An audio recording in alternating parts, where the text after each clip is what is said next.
অভিনেত্রী পার্নো মিত্র বিজেপি ছেড়ে তৃণমূলে চলে এসেছে। তৃণমূল কর্মী সমর্থকরা বরঞ্চ প্র্যাকটিস করা এখন থেকে স্টার্ট করে দিক, কারণ যা চলছে বর্তমানে হয়তো হতেই পারে কয়েকদিন পরে অভিজিৎ গাঙ্গুলি তৃণমূলে চলে এলো, তখন এই অভিজিৎ গাঙ্গুলির নামে জিন্দাবাদ জিন্দাবাদ স্লোগান দিতে হবে।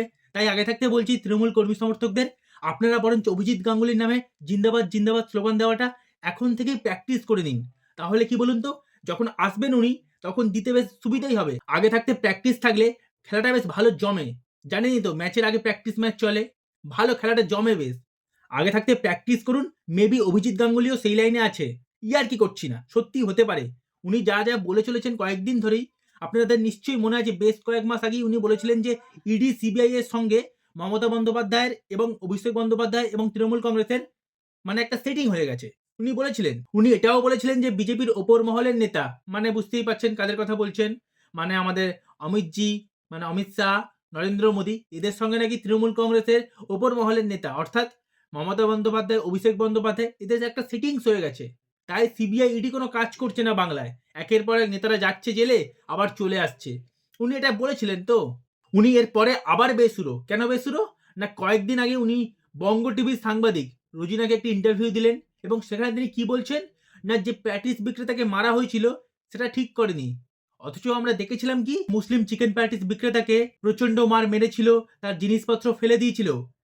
সেই চিকেন প্যাটিস বিক্রেতার পাশে দাঁড়িয়েছেন অভিজিৎ গাঙ্গুলি, এবং যে সৌমিক গোলদার এবং তার অন্যান্য যে সঙ্গী সাথী যারা কুকর্মটি করেছিল তাদেরকে বীরের সংবর্ধনা দিয়েছেন শুভেন্দু অধিকারী। এমনকি তাই নয়, সৌমিক গোলদার এবং তার আরও বাকি সঙ্গী সাথীদের তাদেরকে জেল থেকে বার করে এনেছে বিজেপির একটা গোটা টিম, গোটা টিমের একটা আইনজীবী, তারা জেল থেকে বার করে এনেছেন। জেল থেকে বেরোনোর পরেই এই সৌমিক গোলদারকে বীরের সংবর্ধনা দিয়েছেন শুভেন্দু অধিকারী।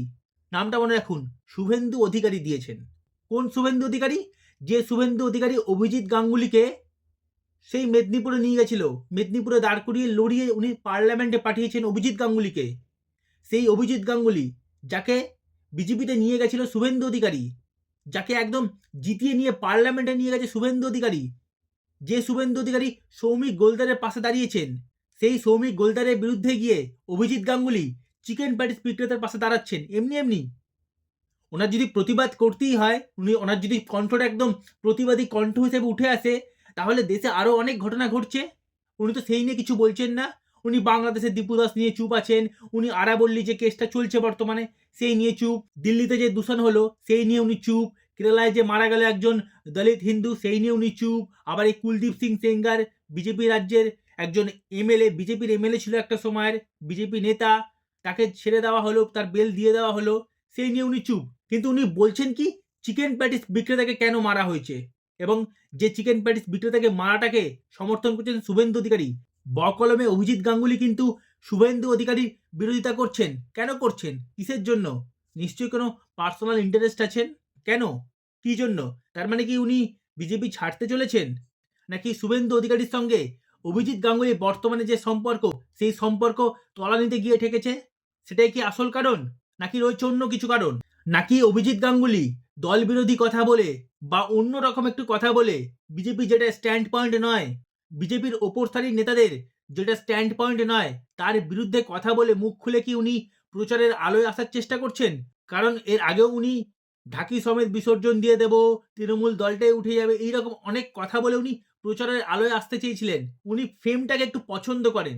তাহলে কি উনি এইসব কথাবার্তা বলে প্রচারের আলোয় আসার চেষ্টা করছেন, নাকি উনি বিজেপিতেই আরও একটা লবি বানাতে চান? বর্তমানে বিজেপিতে শুভেন্দু সুকান্ত লবি, দিলীপ ঘোষের লবি, আবার শ্রমিকবাবু যে সভাপতি হয়েছেন সেই শ্রমিকবাবুর একটা লবি তৈরি হচ্ছে। তাহলে কি অভিজিৎ গাঙ্গুলি তার নিজের লবি বানাতে চান? শোনা যায় 2024-এ অভিজিৎ গাঙ্গুলিকে নাকি আইন দপ্তরের প্রতিমন্ত্রী করবে বলে প্রতিশ্রুতি দেওয়া হয়েছিল। তাকে আইন দপ্তরের প্রতিমন্ত্রী করেনি বলে কি ওনার ক্ষোভ? সেই ক্ষোভ জমতে জমতে আজকের এই বিস্ফোরণ হচ্ছে, তাই কি উনি এইসব বলছেন? জানি না। নাকি অভিজিৎ গাঙ্গুলি দলের মানে বিজেপির বোঝা হয়ে গেছেন? কেন বলছি, কারণ উনি ইডি সিবিআই নিয়ে একটি বেফাস মন্তব্য করে বসেছিলেন। তারপরে আমাদের প্রধানমন্ত্রী নরেন্দ্র মোদী যখন সংসদে দাঁড়িয়ে আমাদের বঙ্কিমচন্দ্র চট্টোপাধ্যায়কে বঙ্কিমদা বলেছিলেন, তার পাল্টা উনি নরেন্দ্র মোদীকে নরেন্দা বলেছিলেন। মনে আছে আপনাদের? এরপর থেকেই কি বিজেপিতে উনি বোঝা হয়ে গেছেন? বিজেপি কি তাই মনে করছে? বিজেপি কি অভিজিৎ গাঙ্গুলিকে দিলীপ ঘোষ 2 বানাতে চায়? তাই ওনাকে প্রচারের আলোয় আসতে দিচ্ছে না বা ব্যাকফুটে ঠেলে দিচ্ছে এবং অভিজিৎ গাঙ্গুলি সেইটা বুঝতে পেরে আজকের ফ্রন্ট ফুটে আসার চেষ্টা করছেন, এরকম বিতর্কিত মন্তব্য করছেন এবং তৃণমূলে আসার পথ প্রশস্ত করছেন বা তৃণমূলে না এসে উনি সিপিএমেও যেতে পারেন। কারণ বিকাশ রঞ্জন ভট্টাচার্যের সঙ্গে ওনার সম্পর্ক খুবই ভালো। উনি একবার বলেওছিলেন, একেবারে একদম কোর্টে দাঁড়িয়ে উনি বলেছিলেন, উনি বিকাশবাবুর পায়ের তলায় বসে আইন নাকি শিখেছেন। এমনও তো শোনা যায়। উনি হতে পারে উনি সিপিএমেও আসতে পারেন, অসুবিধা নেই। সিপিএমও হয়তো স্বাগত জানাবে। সিপিএম যতই ওপরে নীতি আদর্শের কথা বলুক, সিপিএমেরও কিন্তু একটা ফ্যান্টাসি আছে অভিজিৎ গাঙ্গুলিকে নিয়ে। যখন অভিজিৎ গাঙ্গুলি সিপিএমে না এসে বিজেপিতে চলে গেল, তখন সিপিআইএম কতটা যে মর্মাহত হয়েছিল সেটা আমিও দেখেছি, আপনিও দেখেছেন এবং রাজ্যের মানুষও দেখেছে। হতেও পারে অভিজিৎ গাঙ্গুলি সিপিএমে আসার পথ প্রশস্ত করছেন। আমিই বা কেন বলছি উনি তৃণমূলে আসবেন। হতেও পারে উনি সিপিএমে যাচ্ছেন বা হতেও পারে আগের যে কারণগুলো বললাম, হতেও পারে উনি নিজের লবি বানাতে চাইছেন। দলে থেকে উনি দলে ঠিকমতো জায়গা পাচ্ছেন না, তাই প্রচারের আলোয় এসে একটা জায়গা কবজা করার, একটা জায়গা নেওয়ার চেষ্টা করছেন, হতেই পারে। তো আপনারা কি মনে করেন? অভিজিৎ গাঙ্গুলি এইরকম বেফাঁস মন্তব্য কেন করছেন? কেন বিজেপিকে ভোটের আগে এতটা অস্বস্তির মুখে ফেলছেন? কি কারণ সেই? আপনারা কি মনে করেন? অবশ্যই কমেন্ট করে জানাবেন।